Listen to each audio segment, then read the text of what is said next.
imaginamos, ¿no? ¿De qué feminismo estamos hablando cuando una mujer musulmana, ¿no?, aparece en medio de la plaza el 8 de marzo reivindicando sus derechos que ella considera como feminismos?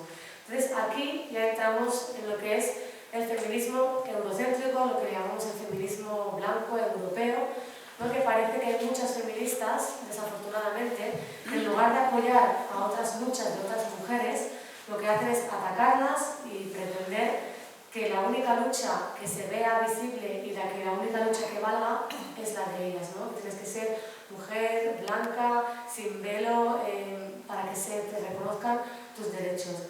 Cuando esto, desde mi punto de vista, es algo totalmente egoísta, ¿no? Yo entiendo y valoro mucho las luchas que tuvieron las mujeres feministas aquí en Europa y han conseguido muchos derechos, y yo sé que también estaban obligadas aquí a cubrirse y a llevar la faldilla, todas esas cosas, y es muy valorable, ¿no?, todos los derechos que tenemos las mujeres de hoy en día, y hay que agradecerles, y no es algo que se olvide a todas estas mujeres, ¿no?